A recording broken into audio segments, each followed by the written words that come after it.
Good evening. As the football season enters its twilight zone, only two clubs could possibly win the First Division Championship. Indeed, it could be all over tonight.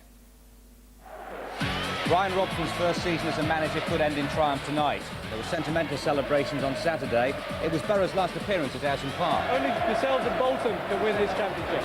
We've said it all the time, it was up to us. But we've still got a bit of work to do yet. You can never accuse Bruce Rioch of giving out negative vibes. The only way to end the season as champions is to reverse their losing sequence away from home. Defeats at Tranmere, at Reading, and at Elton. Maximum points at Stoke tonight is imperative. Johnny King's now famous repertoire of nautical comparisons has never included references to sinking ships, but 3 straight defeats, indiscipline in the ranks, and 12 goals conceded has caused them titanic problems in sustaining their playoff position. Draws the goalkeeper, and there's the 5th goal! Graham Taylor and Wolves have similar anxieties. A point at Prenton Park tonight would definitely give them a crack at promotion when the season goes into extra time. A point might not be good enough for Tranmere. A point would certainly not be good enough for Bolton at Stoke, but at least they've done enough to live and fight another day. Well, Jim's verdict on what could be the final verdict. Jim, we await with interest. When the Premiership, Everton just about landed in the safety net. Daniel Amakachi made sure of a point against Chelsea, whilst there was good news elsewhere. John Burridge, Manchester City's experienced standing keeper, helped deny Aston Villa a couple of home points. The 40-something club well and truly represented tonight, and in extraordinary fashion as well. Right, the main event. Bolton have to win at Stoke to have any chance at all of finishing the season as champions. The commentator is Alistair Mann. The match really quite remarkable by any standards and for many reasons, and right from the start. Well, the big news is that Bolton keeper Keith Brannigan is out injured for tonight's game. He sustained a knee problem. It's unclear how long it'll rule him out for. Aidan Davison deputises. Bolton Wanderers' task, though, is to score goals, and manager Bruce Rioch reckons that the wingers are the key to the success tonight. Nessersley and Thompson couldn't stamp their authority at Oldham on Saturday. The outfield lineup is the same as at Boundary Park. The game plan is too. On Saturday, David Lee almost scored a vital goal as Bolton trailed 2-1 at Oldham. His effort was saved, and within a minute, Oldham went up the other end to make it 3-1. On such fine dividing lines does promotion hang. As for Stoke, they're buoyant after a terrific 4-3 win over Millwall on Saturday. Manager Lou Macari admitted that despite Saturday's haul, Stoke's problem is scoring. He had praise for his defenders, though, and it's the usually solid Overson-Cranston backline that Bolton have to break down tonight. Skipper Nigel Gleghorn was on target twice in that Millwall game, but the haul of 4 goals only nudged City's average just over the 1-a-game mark. It's an alarming average. The referee is Pip Wright from Northwich, only a short trip down the M6 for him. It's win or bust for Bolton Wanderers. The automatic promotion spot, it could be theirs if they win tonight and at Burnley on Sunday, home to Burnley on Sunday, and Middlesbrough lose at Tranmere Rovers. Well, there's plenty of support. 5,000 Wanderers fans have made the trip down here, and they're sure to be in good voice if Bolton can get exactly what they're looking for early and settle the nerves. But at the moment, all it is a goal kick as Kevin Keane sent the ball wide of the post. So the goalkeeping substitute, 45-year-old Peter Shilton, could be called in for action. He's not played for 18 months, but John Burridge showed on Saturday you're never too old.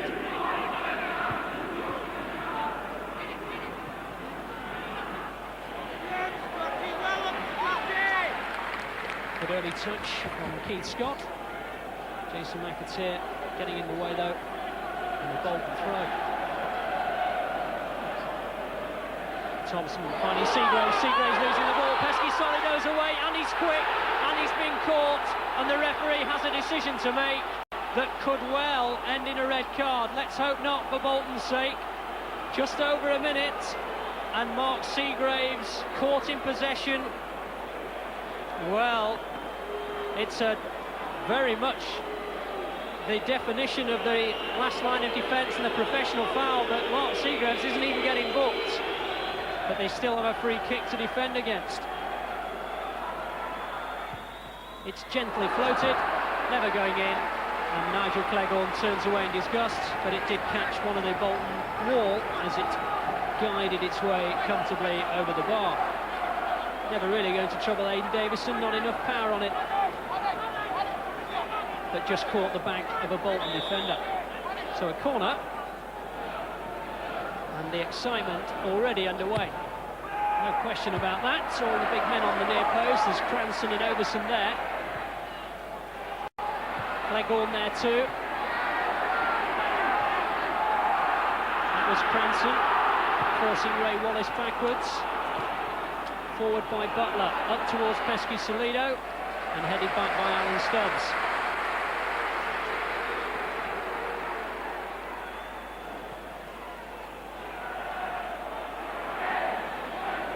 Butler falling on the ball, helped out by Orlickson. Stubbs chasing back to cut out a run of Scott. McAteer. And he too falls on the ball. Wallace just nipping it away. Scott looking for options. One of them's Cleghorn. Tries the shot. Little tip onto the bar by Davison. Hand on heads from Cleghorn. And a little tip onto the bar by Davison that will have settled him down. And Stoke nearly had the lead, and at the moment it's Stoke on top. Took a wicked deflection, and really that's a fine save.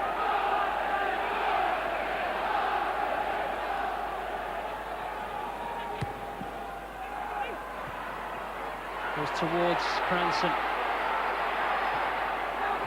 Overson managing to guide it in. Hit away by David Lee as Sigurdsson closed in. Back in by Butler. Kept alive, only just though, and gathered in by Davison, and the offside flags up against Paatelainen.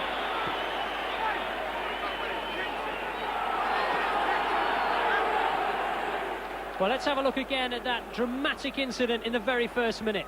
Mark Seagraves losing the ball, Pesky Solido nicking it away from him, and then it was virtually a race. Pesky Solido got there first, he got caught, and because the referee ordered a direct free kick, people expected the sending off.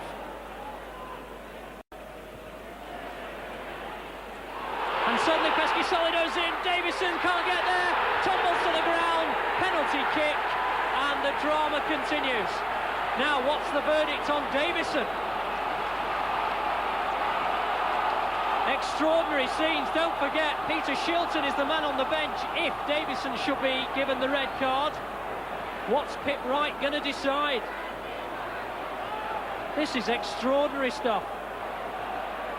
All the plans are going wrong for Bolton Wanderers, and could they be down to 10 men? There's the answer. There is your answer. Peter Shilton's going to have to come straight on and save a penalty. Well, it got away, no one really there. Pesky Solido nipping it away, caught by Davison, and this time the referee ruled that it is a sending off, and in front of me Peter Shilton's coming on the field to face the resulting penalty. Unbelievable stuff. Here he comes, David Lee. He knows that he's just a sacrifice. No need for explanations. Peter Shilton will have to go into the nets, and what a standing ovation he's getting. In fairness, the Stoke City fans are on their feet too. He served the Potteries as well as he's about to serve Bolton, but, well, what's going to be his first task? Picking out the ball or saving it? Toddy Orlickson hovering, waiting to stick Stoke one up. Here he goes. Shilton beaten 1-0. What a baptism that is for anybody. But Orlickson sold him the dummy and hit it the other way. and you can't blame goalkeepers. They've got to commit themselves. 1-0 Stoke. The highly charged atmosphere gets another twist. Bergson up towards McGinley. Patalainen jumping there first. Can't get there. First time ball by Beglin. Pesky Solido's onside. Won't come down for him. And a great header away by Phillips. No way there was anything wrong with that one.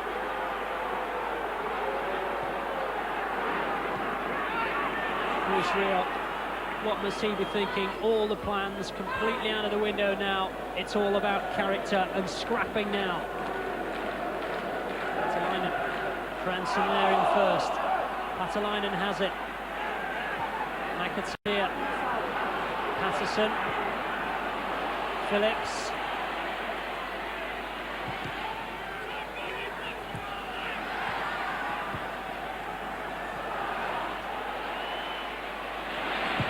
Patterson doing very well. Patalainen's pulled away at the bar. McGinley at the second attempt. 1-1. Brilliant stuff from Bolton. A lovely cross to the far post. A lovely header back. Ronnie Sinclair saved McGinley's first effort, but the mighty Wanderers army are in full voice again. Great cross from Patterson. Terrific header back that by Patalainen, and McGinley had the balance and the poise to make it 1-1. Come on, Bolton. It's still there for you. That's the message from those Wanderers fans packed behind the goal. Patterson brings in Bergson. He can't control. And the former Tottenham man will be disappointed with that.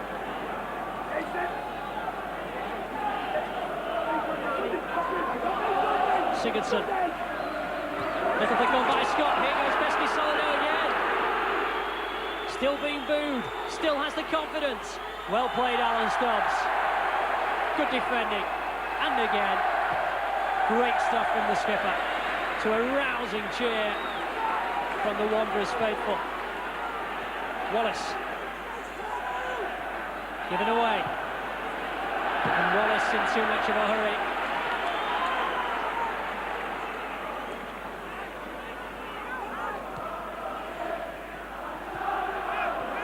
Patalainen just bobbled in front of him. And one or two awkward bounces and awkward rolls of the ball that's popping up off this very dry pitch, and is causing plenty of problems to the players.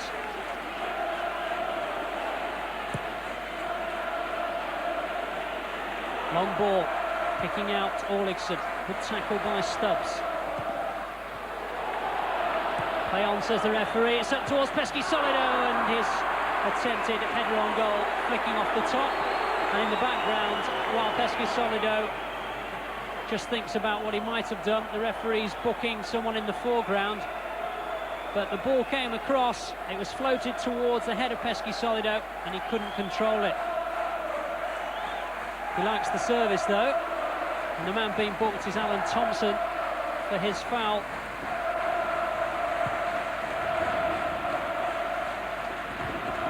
Overson's header away. Bergson chasing backwards and then getting a real shove which sent him hurtling into the away supporters, and Bruce Rioch has come out to show his displeasure at that. Bergson was given a right old shove. Bruce Rioch going back to the bench. He was incensed and hardly surprisingly seeing his man careering into the Stoke City fans. It's a booking for Keith Scott. Well, Bergson just chasing a lost cause, and really the momentum of that shove could have taken Bergson anywhere. Up towards Patalainen, guided towards McAteer. McAteer gets there. Nice ball, finding Patterson in midfield. Patalainen turning and shooting, and oh, that was inches by. Didn't miss by much, that. He held his head in the air and looked up at the heavens. And let's see how close it was. Fabulous turn. Well, that's goal bound, isn't it? Sinclair could do nothing. Patterson's ball in, Patalainen's turn, super shot, and it didn't miss by much.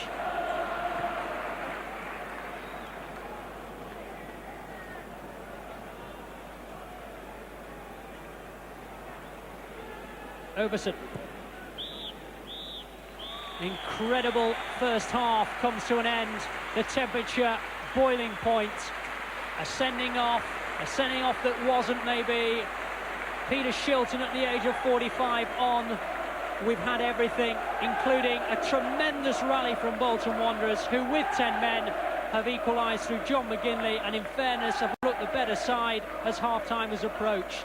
Interesting talking points, but the scoreline 1-1.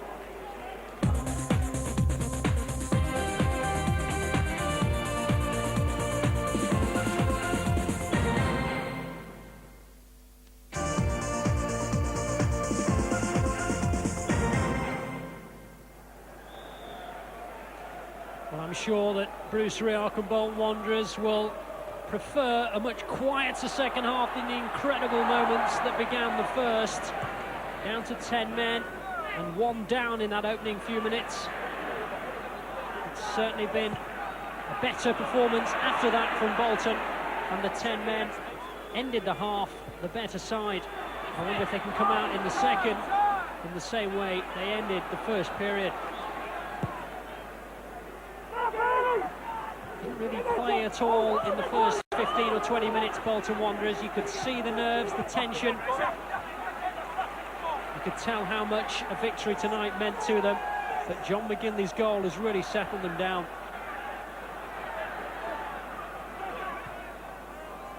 Here's Patterson. McGinley went the other way.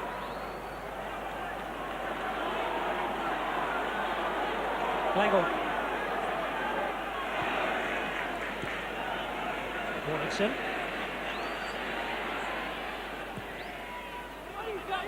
Well, only he will know what he was trying, and Peter Shilton will be happy to watch it go by his post. Incredible story, really. Hasn't played for 18 months. Over 1,000 matches to his name, 125 England caps, and now another chapter marked Bolton Wanderers.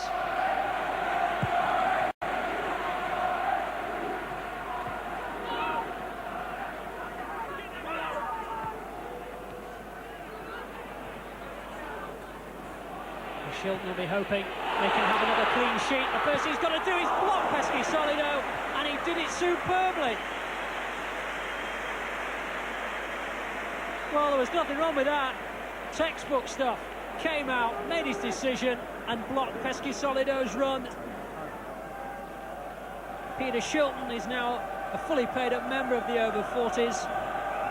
And look at that for a save. Super stuff. Here, bringing in Bergson. Thompson didn't quite read it. Wallace first time ball. You know who's chasing it. Pesky Solido going for goal. Too greedy. And by the upright harmlessly. Thank you for the service again, he says. But I think he got a little bit carried away here, don't you? Definitely better options than slamming it into the side netting. Stubbs knocking it long, too long really. And Overson just guiding it out of play. McGinley leaving it for Phillips to take. Overson, the man who went for safety first.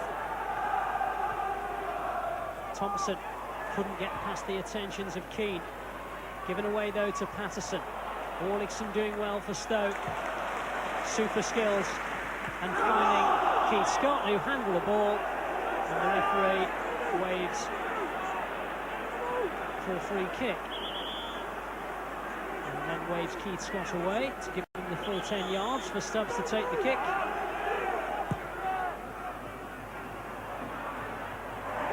Towards McGinley, down towards McAteer, snapping away, Bergson.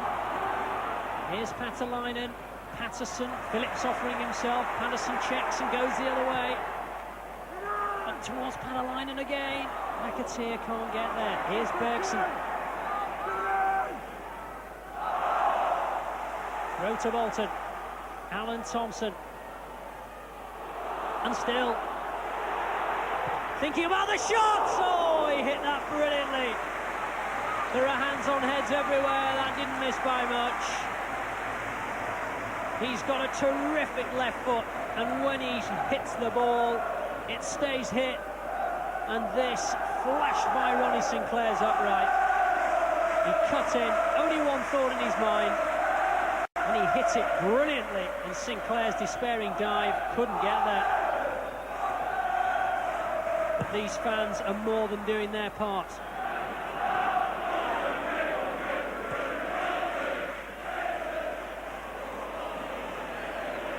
McAteer. Looking for McGinley. Almost got there. And Sinclair timed his run well and thumped it clear for Stoke. The free kick is the signal from the linesman. And Bergson will take it.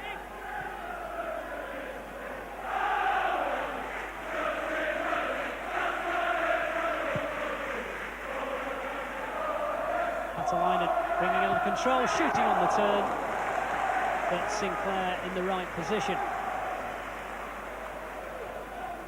Midway through the second half, and Bolton still searching for the elusive winner, and Patalainen not quite able to find it.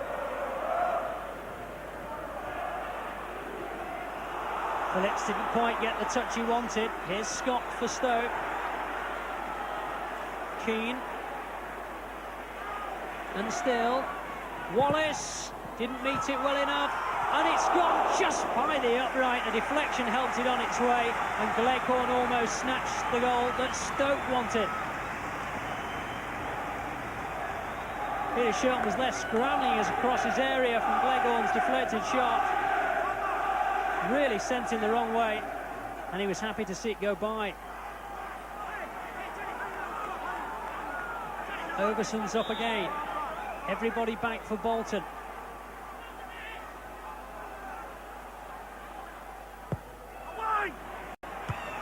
Right in the thick of it, headed away by McAteer. Thumped away even more emphatically by Jimmy Phillips.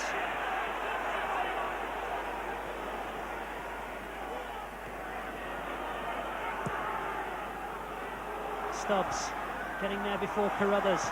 Pesky Solido. Well, he sliced it that badly, it might not even go out. And has Wallace won a corner, or even a free kick? Phillips' challenge. And a big cheer from the local supporters for Wallace and his game chase into the corner. It is indeed a free kick rather than the corner. Very much from a corner situation, though. What went the big men? One of them was Gleghorn. And it was always going wide of the mark.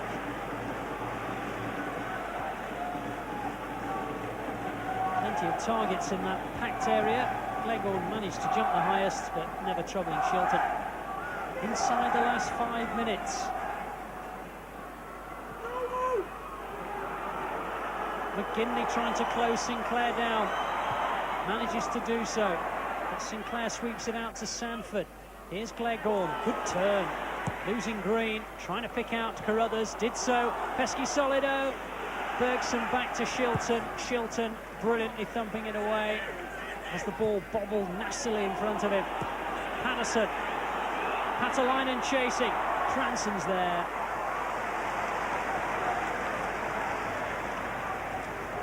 He's been outstanding tonight for Stoke, much to the disappointment of Bolton Wanderers. Nervous looks at the watches. Still 4 minutes to go.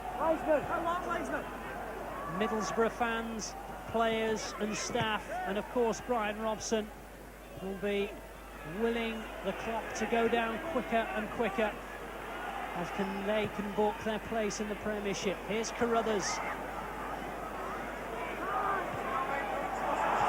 inside. A real opportunity, great save. Kevin Keane can't believe it. Shilton did brilliantly. Still Carruthers, charge down. Thompson away. Cometh the hour, cometh the man, Peter Shilton, keeping Bolton's ambitions alive. Now then, here's Patterson. Oh, he can't find Thompson, that was the target. And Orlickson thumping it forward, and here's Keane, and it's 4-on-3 again. Cut tie stuff as you'd expect, still Keane. Wallace, driven across, good interception by Bergson. Stubbs, here's Phillips, thumping it forward, looking for McGinley, and again interceptions by Lee Sanford. Glegorn, Keane in acres of space. Stubbs coming across, a lovely ball in, and Pesky Solido misses a golden opportunity and kicks the post in frustration. He knows that was a chance to win the game for Stoke and sink Bolton, and he sliced it. No time to dwell on incidents past. Scott Green, Alan Stubbs, Keane coming to close him in. Stubbs thumping it towards Thompson, but Butler's in the way.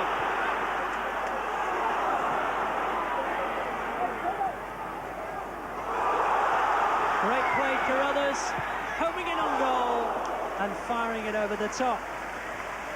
Bolton need the ball at the other end, but every now and again, Stoke City, who are looking the more likely to score, and there'll be no way back if they make it 2-1. Carruthers firing over.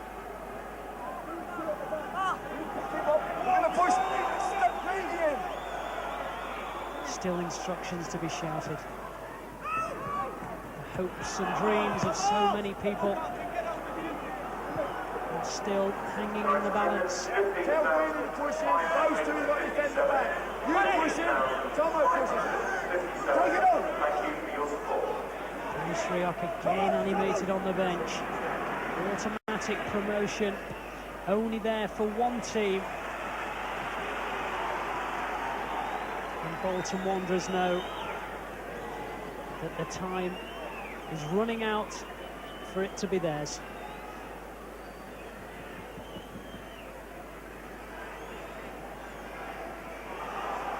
All eyes on the referee as much as the Stoke City men, who are trying to win the game, and the ball just fizzing past the post from Carruthers. Stoke City thought they'd won it. In truth, they hadn't, and Pip Wright has just gone to have a word with Peter Shilton, and possibly it was a signal that very shortly he might be blowing for full time. Flick on, a nudge in the back, was it? That's it, it's over, and Bolton Wanderers have failed to win. It's only a score draw. The thousands of Stoke City fans pour onto the field, but in truth, it's a disappointing end.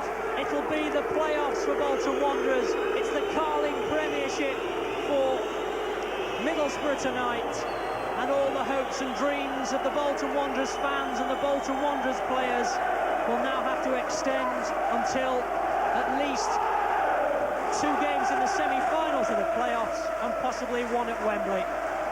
It's been a deflating night for Bolton. It's ended disappointingly.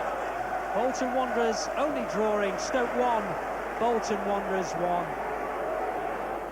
Yes, well and truly summed up by Alistair there. Peter Shilton did his bit, John McGinley likewise, but collectively the 10 men of Bolton, well, they just couldn't make it, could they? Middlesbrough are champions, so in order to win promotion, as Ali said, Bolton must return to Wembley. In the latter stages of the game, we threw the 2 fullbacks forward. It left a lot more spaces, obviously, in the defence, but you're going for a win and not a draw. A draw tonight puts us in a playoff position. A win would have put us in a position where the games goes to the final bell on Sunday. So, yeah, there were more opportunities in the second half in the last 10-15 minutes for Stoke, but ordinarily we wouldn't have played that way. And we've come out of the game with tremendous credit tonight. Fantastic effort. Well, you never expect to come on, do you, really? But it was ironic so early in the game. It's never easy, you know, because he gave a penalty away as well. So the first thing you have to do is face the penalty. Of course, I dived the wrong way. I don't think the best team always wins the playoffs, and I think that's the main fear that Bruce will have. His opinion of his own side will be, I think, that he has got the best side out the 4 teams that are in the playoffs. But when the nerves set in, you know, when you've got that semi-final to sort of go through, then get to Wembley, I think in the past it's proven that anything can happen. And unfortunately for Bolton, I think that's the biggest danger of not getting into the Premiership. Anything can happen. Other than Middlesbrough, everybody would have liked to have had our season to date. Coca-Cola Cup final, playoffs. I think that's quite fantastic, quite phenomenal. Well, I think even still you've got to feel a bit sorry for Bolton, possibly another 3 games at the end of what's already been a very tiring season for them. On the other hand, there's Brian Robson, Manchester United's long-time Captain Fantastic. Has kept a fantastic first season in management by winning the title. He was at Prenton Park tonight and left with about 10 minutes to go, obviously hoping his next visit to Tranmere on Sunday would be party time. What do you think? Have you heard the scores? Bolton's still 1-1. 1-1, well, it's a good result as long as it stays like that at the end of the night. You seem quite calm. Are a few nerve ends jangling? No, there's a few nerve ends there, but yeah, hopefully it'll stay like that. Have you got anything planned for this evening? No, nothing until I hear the result.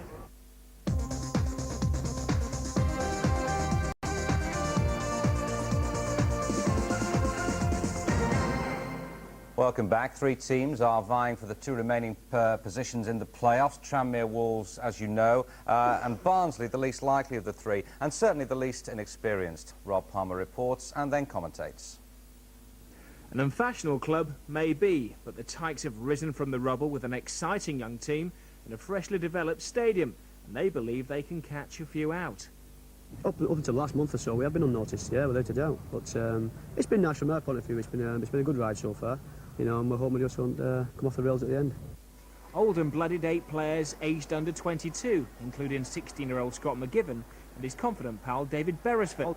No, we did Bolton in the weekend, so hope to do these tonight, you know. Would you prefer to go up with a lot of them? It doesn't really bother me, really. The indifference didn't overlap into the game. The poor defending from a Barnsley corner may have been put down to inexperience. Northern Ireland international Jerry Taggart had the Yorkshire folk thinking of the playoffs. Barnsley's playoff chances diminished when their other experienced Northern Ireland international Gary Fleming failed miserably with a header, and John Eyre did the teams above Barnsley a big favour. The draw keeps Barnsley 2 points shy of Tranmere and Wolves, but Danny Wilson's warning them it's not over yet. You can see now the fans haven't given up for hope, and neither have we. Well, Barnsley's draw last night means playoff confirmation for the winners of this game. A draw would be enough for Wolves, who've scored a superior number of goals. Tranmere need a win to be sure of safety. Well, goals are something Tranmere are finding a rare commodity, just 3 in their last 5 games. Rovers have found themselves on a familiar road, and the fear is that they'll take the same wrong turning around playoff time. 3 defeats in a row, 12 goals conceded, not the form of a team destined for the Premiership. But manager John King's hand has been strengthened by the positive fitness tests of 2 attackers. Chris Malkin, who missed Sunday's 5-1 hammering at West Brom, and Pat Nevin, who went off injured. Well, Tranmere will be calling on the know-how of their most feared player, John Aldridge. Wolves have a weapon just as deadly. Steve Bull, who's got on record as saying this week he wants Premiership football. Well, maybe that's not a warning, but a spur for the West Midlands club, who've spent heavily to elevate themselves. They're unchanged from the weekend scoreless draw with Grimsby. But manager Graham Taylor is asking his players to be a little more ambitious. They have a good recent record of just 1 loss in 10 matches. Referee tonight, John Lloyd of Wrexham, who's officiated both sides this season.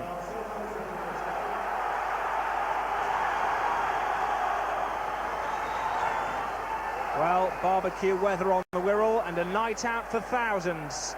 An all-ticket sellout for a season shaper.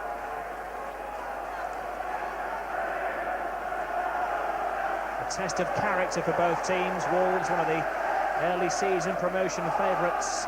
Tranmere Rovers, who were top in March, but who've fallen away so badly. But John King has seen and done it all before. He wants a 6th Wembley as Tranmere Rovers manager.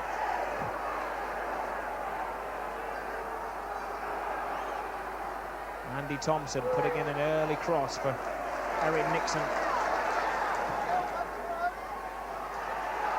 Aldridge up against Richards, the centre-half on loan for Bradford, and Aldridge has got a first-minute chance which goes just over the bar. He's been a little shy in front of goal recently, John Aldridge. He went 3 games without scoring before the penalty against West Brom on Sunday. That's just the kind of mistake a defender cannot make against the star striker. Good turn by Aldridge, his striking partner Malkin, looking for Brannan, who'd come up on the wing. Tranmere playing with only one winger tonight. That's Pat Nevin, who'll alternate from side to side. The fullback slips. Tranmere have a chance. Falls to Aldridge, finds a bit of space for himself, trying to steady himself, he can't, and whacked away anywhere by Richards. Thomas's cross, not a good header by Shilton. Partly cleared by Venus. Tranmere have made the more positive start. Some high-ranking spectators in the Prenton Park crowd tonight. Alex Ferguson, whose son's on the Wolves staff, but he could be checking out future opposition.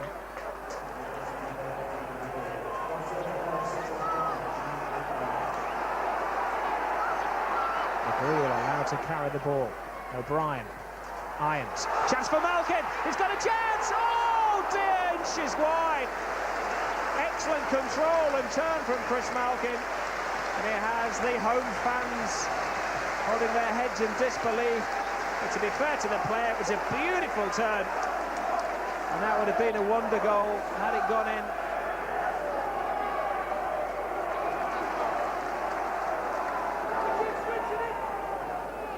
Graham Taylor in a critical mood, telling his players before the game to be more positive.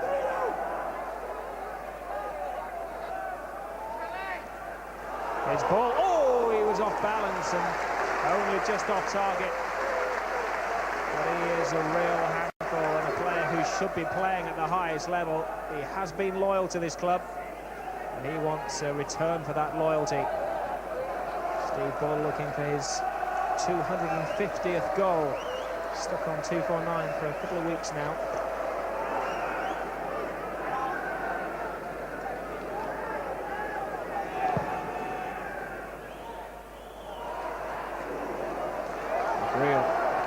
To the ball, the best he can do. Well, was actually given a throw away. Looked destined for a corner.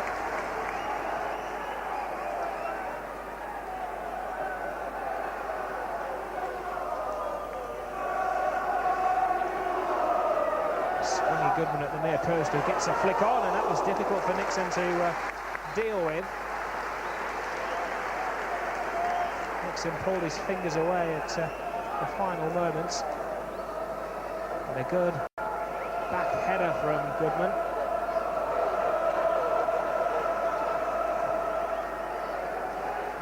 John King, who was a cheery smile even when his team have lost 5-1 against West Brom. If you were expecting a deadpan expression, but Mr. King with a smile on his face, and have an even bigger smile now because Aldridge is away.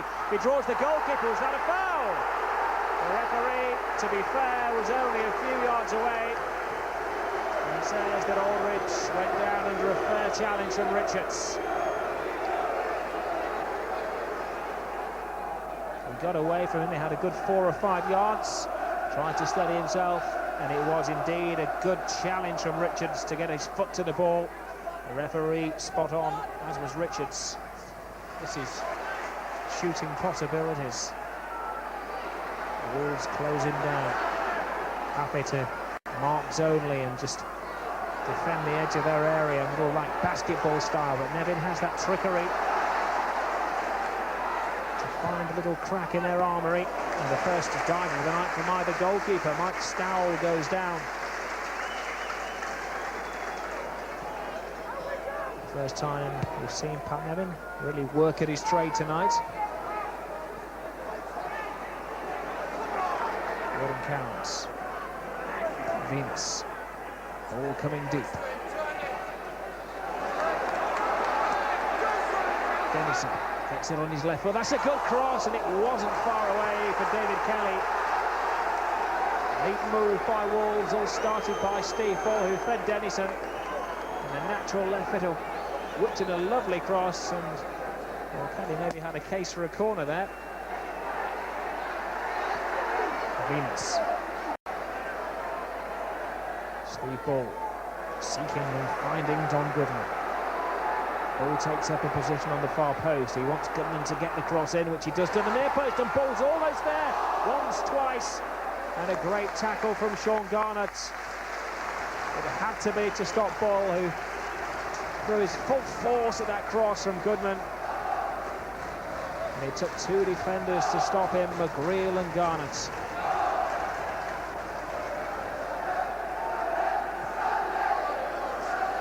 Tucked it on to Ball. Trying to free Dennison, but Thomas always going to be there first.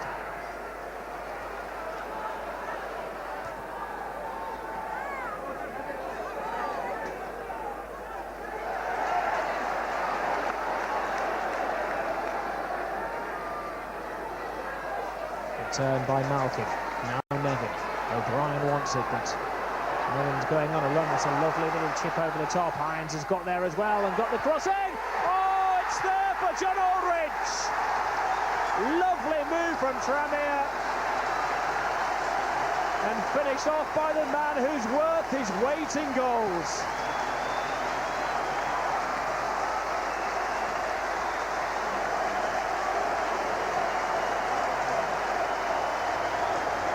Minutes to go to half-time. Ingenuity from the wee Scot, Pat Nevin. Great cross from Irons. And the finish from John Aldridge was, well, just on Aldridge.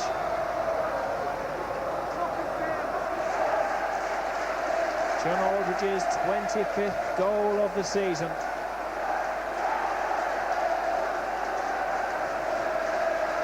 There appears to be some light at the end of the tunnel for Tranmere.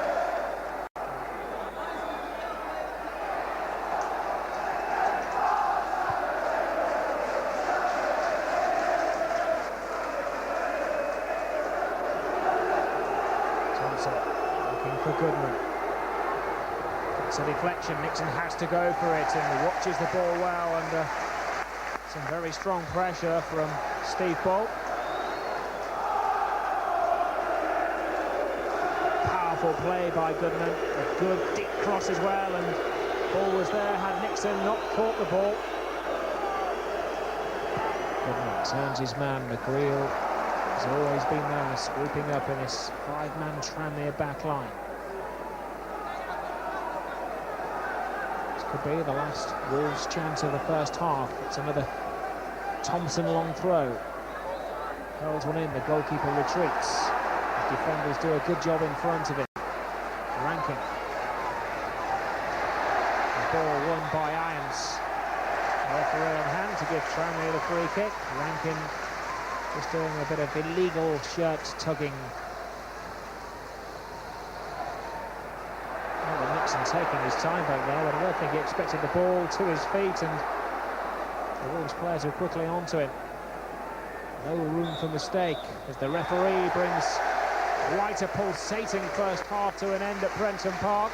The local hero, as always, John Aldridge. One chance, one goal, and the man who's lifted the game has been Pat Nevin. A couple of moments of magic from him.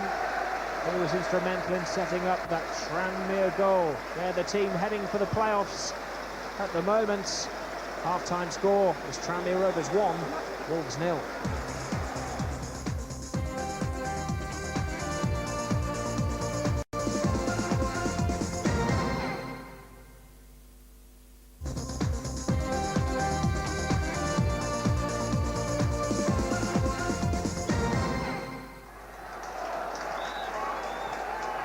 So, 45 minutes to go, nowhere to hide. Tranmere with the best home record in the country. Wolves who scored more goals on their travels than any other team. We get the feeling this game is far from settled. Wolves have shown few attacking ideas in the first half. But the best tactic was to move the ball forward and try and get Bull onto it. This is Kelly, who's had a subdued game by his standards, but an early shot in the second half. That was on target, took a deflection. Close control and the foot of Stevens in the way. Cowans again curls it in. There's a flick by Kelly and Nixon has to tip that one over the bar. Excellent goalkeeping. Tranmere's goalkeeper keeping control at one end. And Riley's wife, Karen, is in charge of keeping the Wolves fans at bay at the other end. Good goalkeeper, says PC Powell. Denison's corner. Nixon has run to that one, was guarded, but Malkin gets a good header away. The Wolves forced back from one penalty area to their own. Stowell hacks it forward. Excellent by Stevens. And all of Tranmere's back five are vying for Man of the Match awards here. You wouldn't think that from a team who's conceded 10 goals in the last 2 away games.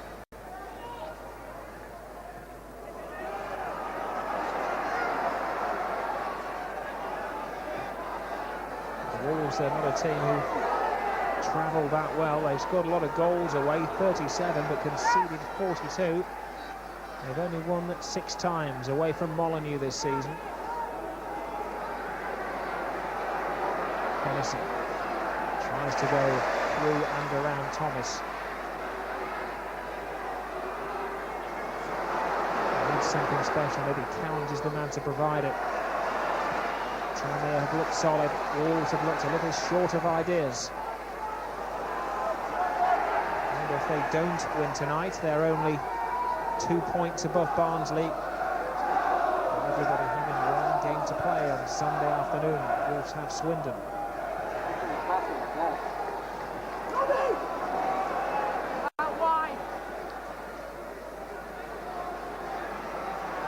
Venus carries the ball. Denison.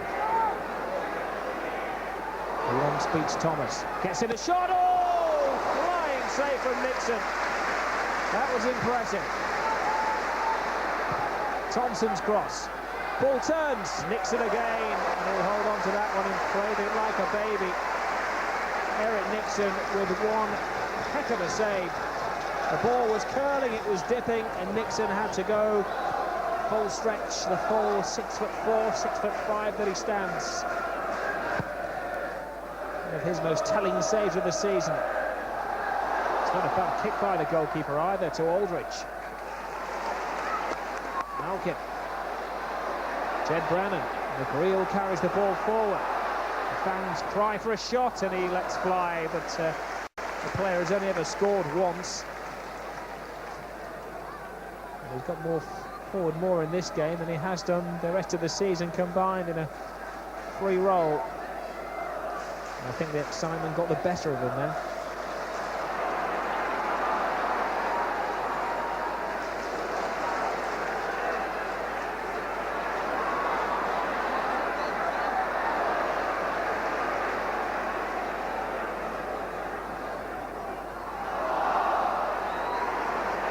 Has the ball in his path and it was ambitious, if nothing else. Still looking for goal number 250, Steve Bull.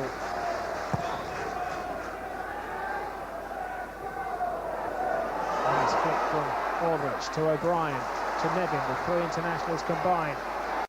O'Brien wants it back, Nevin gives him it, there's O'Brien, and he hacked it over in what should have been scoring distance.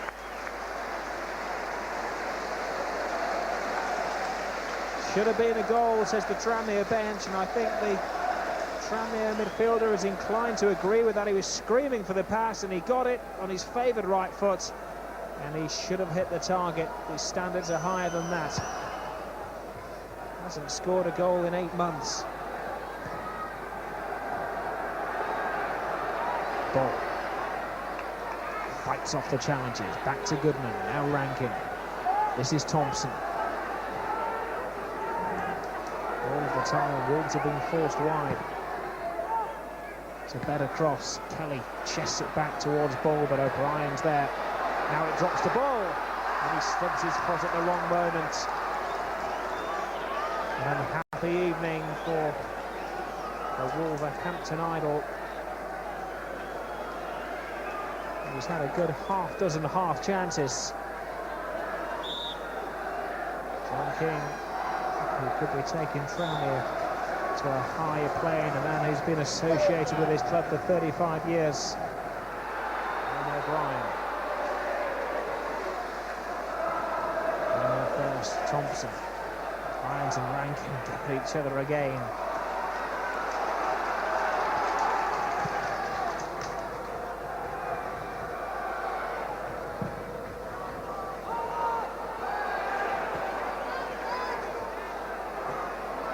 Control by Shilton. The Wolves captain brings the ball forward, looking for Bull. Bull gets it, he's got a chance, can he equalise? Oh, he can! Expert finishing from an expert finisher. Steve Bull's 250th league goal, and they're back in with a shout for the playoffs. The draw will do it for them. And if you've got a chance like that, you want Steve Bull on the end of it.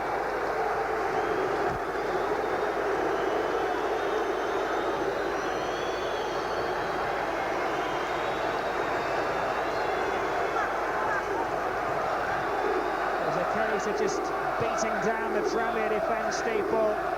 Excellent footwork, excellent finishing. Suddenly, a bit of pressure is released by Graham Taylor. A little bit of lackadaisical defending by Tranmere. Tony Thomas may be the man who will not look back proudly on that. But he will. Going up and under. Look to the linesman whose flag stays down. Ball can operate, so can Kelly. And that took a nasty little twist and turn before Nixon palmed it down. Spun all over the place and made it difficult handling.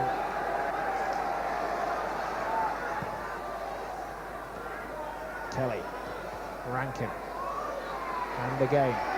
It's as though they've been pulled by Irons. Shows his strength, finds Goodman. Thompson looking for Goodman in the penalty area. They have to be careful. Goodman, oh, inches wide. Good run from Goodman, who started and almost finished that move. Lovely ball over the top, excellent control. And a shot in from the most acute angle.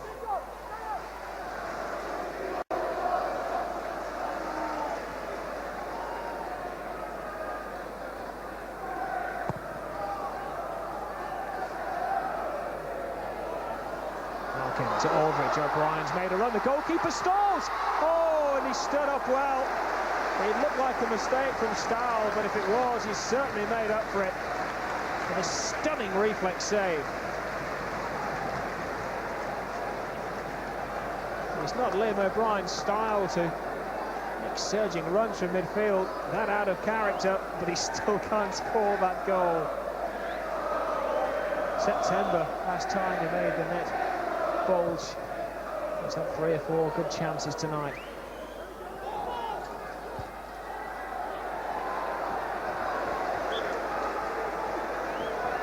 Corner save by Gary Stevens.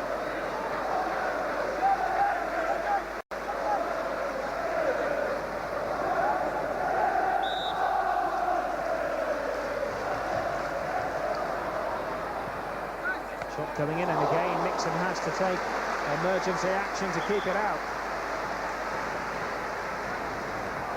Kelly with a curly-whirly.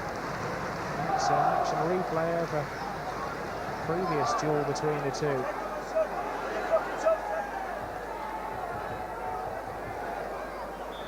It's the final minute of the game.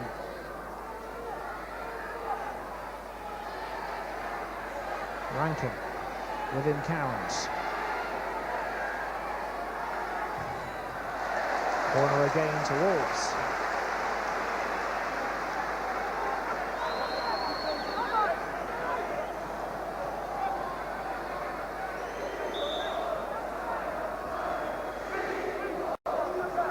teams were determined not to have a repeat of last season when they missed out on the playoffs, and in only one of the last 5 they finished 8th.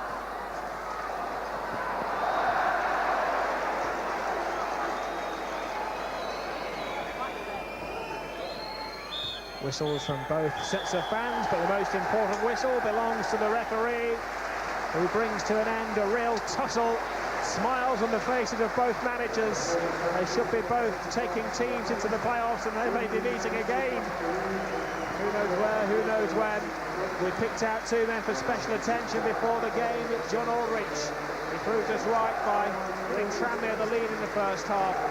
But that other great scorer for Wolverhampton Wanderers, Steve Bull, took on a special significance. He finally found his 250th goal to equalise in the game and to send Wolverhampton Wanderers towards the end of season playoffs with a game to go. Tranmere have to wait for confirmation until the weekend when they play against Middlesbrough. But a thoroughly entertaining game in front of a packed Brenton Park, all level. Tranmere Rovers 1, Wolverhampton Wanderers 1. Well, there we go. Tranmere still need a point to be mathematically sure of getting into the end-of-season lottery, as Lou Macari sort of described it. Barnsley could still catch them if Rovers lose on Sunday and Barnsley themselves win handsomely at Southend. But it's in Tranmere's court. If anybody had said at the start of the season, you can be in the playoffs, well, we'd readily accept that. So whoever we play, I mean, it looks on the cards that we could be playing Bolton at this moment. Now, what are 2 great games that's going to be. And hopefully, you know, that it could be our year. The thing is, I suppose you can't tell your players to relax too much on Sunday, because still mathematically you can be caught by Barnsley, can't you? Oh, no, you're gonna get a hell of a game here on Sunday, because we want to finish our season in league games. You know, we want to finish it well, and we've got lots of pride. They've got lots of talented players, and I see it being a good game. Well, after 3 previous defeats, Jim, 12 goals conceded and 1 or 2 temperaments in question, that was an improvement. Yeah, it was important for them tonight to be a bit solid at the back, and Johnny King's obviously worried about that. He played 5 men back there. Not surprising, considering Wolves had a formidable strike force there. Don Goodman, David Kelly, Steve Bull, so I think Tranmere will be pleased with that. Actually, we saw 2 great goal scorers doing what they do best tonight, didn't we? John Aldridge and Steve Bull, yeah, they took their goals very well, as you'd expect. Lovely piece of skill from Pat Nevin, lifting the ball over the Wolves' defence when there seemed to be nothing on. Great ball back from Kenny Irons, and John Aldridge probably had the simplest of tasks in putting in the back of the net. Not surprising again to see him straight across to Irons to thank him. And a bit of a poor mistake really from Tony Thomas late in the game to let Steve Bull in. He made a mistake on Sunday, another one tonight, and it's a pity from Tranmere's point of view, because the 3 points would have suited him far better. Sunday, a slight worry still. Yeah, still make 1 or 2 mistakes, don't they? OK, we'll chat a bit later about that, Jim. Let's check on tonight's Premiership scores and how they affect matters at the bottom. Uwe Rosler scored for Manchester City in that one. Hinchcliffe, Ablett and Amakachi for Everton. Spurs, incidentally, 3 in 4 minutes after going 2 down at Newcastle. Southampton beating Crystal Palace 3-1. That's significant. Matt Le Tissier was one of the scorers, and goalless in London between West Ham and Queen's Park Rangers. Well, none of the 4 clubs in action tonight and in trouble actually won. Overall, that just about worked in Everton's favour, especially Palace's defeat at Southampton. Joe Royle was pleased with the way Everton played tonight, but obviously aware that 2 drop points could be costly. Should have been 3 points tonight. We've missed an awful lot of chances, played very, very well at times, scored 3 at home and only got 1 point from it. But nevertheless, with Palace losing and the other 2 drawing, it's not absolutely desperate. Everybody was tipping us to go down, you know, and I was confident, because the players, when they're playing like that, they're as good as anybody. And the last 4 or 5 games together, they've done it out there, and the spirit is good, and they look a good side at the moment. Quick word on Manchester City. They've really dug in recently, haven't they? Delighted for them, and Brian Horton is a character, exactly, and he's been positive all season. City have created so many chances. Unfortunately, they've given away a lot of stupid goals, but it's great to see them. They're safe now. OK, the million-dollar question, Jim. What about Everton? Well, I think they're going to be OK. Joe said again tonight, disappointed not to get 3, but again, they're creating chances galore. So I think actually the bottom 4 at the moment, well, we know 2 are down, but I think Norwich and Crystal Palace could well be joining them. I think Everton will be okay. Yeah, Norwich is sort of in free fall without a parachute, aren't they? Well, I think their last 6 games were so tough. I think they were playing 5 of the top 6 sides in the table, so it's not surprising really to see them right down there. OK, Jim. Well, in the second division, Crewe are the form club. Birmingham are the wealthy ones. Numerous contrasts, in fact, but with one similarity last night. Here's Alistair Mann. A relaxed pre-match atmosphere at Gresty Road. You never guessed that 2 wins for them, 2 slip-ups for Birmingham, and Crewe could be champions. At St Andrews, 25,000 Birmingham fans were tense and clamouring for the title. Birmingham and Crewe are worlds apart, but in sight of similar targets. There was no sense of tension anywhere at Gresty Road. Indeed, Crewe boss Dario Gradi was coaching youngsters up to kick-off time. He's a very different approach to Barry Fry at Birmingham. We don't have probably quite the same pressures as Barry has. He's under extreme pressure to be successful with the first team and has been given the money to do it. And if I was in that situation, I'd probably do the same. I said after we'd played Birmingham 5 or 6 weeks ago, and I'm sure Dario would say the same. He's a lot happier, I would imagine, with the club that he's at rather than, say, a group of players like Birmingham, because although Barry Fry's had a lot of money to spend, the pressure is probably that bit greater on him. You enjoy doing the other side of it than Barry's side of it, don't you? Yeah, and I don't know, I've never done the other side. Crewe's School of Excellence were on display just prior to the kick-off. Just before the current graduates had their opportunity to set about the 3 points they needed to keep automatic promotion alive. They got the perfect start, Neil Lennon's cross and skipper Steve McCauley rising majestically to head into the corner of the net. Ironically, they hadn't even kicked off yet at Birmingham City, but Crewe was certainly setting about doing their side of the bargain. But just as things seemed to be going well, they then started to go badly. A handball claim against Richard Peacock was waved away, and in all the confusion, Greg Abbott nipped in between Mark Gale and the defenders to put them back at 1-1. But 1-1 soon became 2-1 to the visitors. Gary Lund's header just creeping over the line, a referee in a good position to call it. But just before half-time, Crewe were back level once again. Addy Bowler's flick and Phil Clarkson's finish, 2-2 at half-time. The Crewe fans' attentions then switched from Gresty Road back to St Andrews. They turn on the radios and hear of a thrilling, nail-biting match, with the home side and league leaders on top, but unable to score a goal. Clearly it all meant in the second half that Crewe were still in with a chance. They still had to beat Hull City, and Daly Addy Bowler's goal saw to that. So, already assured of a place in the playoffs, the dream of automatic promotion was still on.